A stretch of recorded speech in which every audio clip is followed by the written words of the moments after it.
So Sharanya is going to speak about the story from Sri Lanka, and also as a young woman, what's the concrete, what's coming from the Sri Lankan context and reality. Thank you. Thank you, Dr. Fernando. The points I'm going to raise, which I hope we can engage more in the question and answer session, is going to bring in a slightly different perspective. I hope you forgive me if I go maybe a minute over time, because there were a few things that were said that I picked up from the previous panels. What we're looking at as an overall reaching theme for this panel is understanding the importance of women to engage in politics. So we're not trying to necessarily bring in solutions, or which the previous panel did so well, which was talking about quotas. How do you actually get them into the political sphere?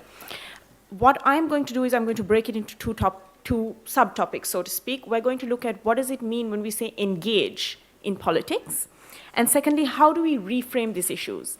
I noticed through both panels, the keynote speaker herself and many of the other distinguished speakers consistently raised up this issue that we've had conferences, we've had laws, we've had discussions, but nothing seems to really be working in the way that we hope it will be. I propose to put forth the argument that perhaps this is how we are framing the issue, rather than what the issue is. The issue exists, yes, but perhaps we need to frame it differently to get the engagement that we need. Now, when we talk about engaging in politics, I feel it is important for us to remember engagement is not limited solely to women participating politically as leaders, whether it's in local government or at parliamentary level. A woman voting is a woman engaging in politics. A woman concerned about the world around her is a woman engaging in politics. A woman actually holding her government and her representatives accountable to the promises they make to her, that is a woman that is engaging in politics. We must reframe what it means to engage. I do not necessarily, as a woman, need to place my name on a ballot paper and ask other women or men to vote for me in order to engage with the political process. I also feel I must disagree with people who feel that women should vote for women. I think women should vote for women or men who best represent the issues they face. And that is done when I'll come to that when I talk about how we reframe the issues. There also has to be the recognition that politics is not limited to party and partisan politics. The representation of women in and through civil society is also political, as is fair pay, their rights in the workplace, combating gender discrimination, whether it's in the government sector or the private sector. We also have to consider the fact that women repeatedly have been linked to positive developments. I'm not sure if many of you have seen a video called The Girl Effect, which shows that when you educate a woman, you educate the community around her, as women tend to be more active in the social sphere than men who are seen as more individualistic. We also have to look at how we frame these issues. I was very interested to find out that this year, International Women's Day the theme is empowering women, empowering humanity. I think for so long we've been regaling women's issues to that umbrella of women's issues. This not only alienates many men, it alienates women as well. For example, if I take the issue of maternal health care or of childcare, I'm not a mother. I'm alienated from those issues if they are purely only focused on those. What we need to start doing is reframing these issues. Again, to use the example of childcare. If we frame it as a woman's issue, you find the men will disengage from it, the women who are not mothers will disengage from it, and young people will disengage from it.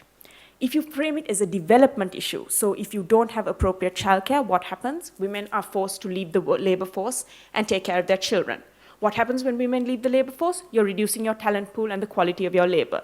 When you reduce the talent pool and the quality of your labor, your various sectors, your various industries get affected. Your country gets affected. Your development gets affected. If it is framed as a development issue and as an overreaching issue, then perhaps we would see more engagement from across sectors, across genders, that will engage with these issues. We also need to look at, when we engage people in politics, men and women, is what are the channels for them to engage? It was repeatedly mentioned by several of the speakers about the women working in the Middle East, primarily, and of course other countries, which send in a large amount of foreign income to our country. These women are unable to vote. They are citizens of our country, but we don't have the mechanisms for citizens living abroad to go to various embassies and vote.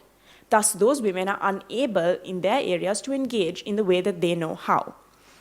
What we need to look at is take a more holistic approach. And this is my challenge to, and I know that there were a few and who have left, to young activists and young men and women in this room. The issue has been looked at a certain way for so long.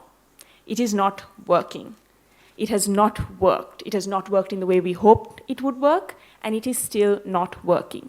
We need to reframe how we look at these issues. We need to reframe the definition of these issues, and we need to reframe how we approach these issues. Women's issues are no longer just women's issues. They're issues of the country, they're issues of the nation, they're issues of the world.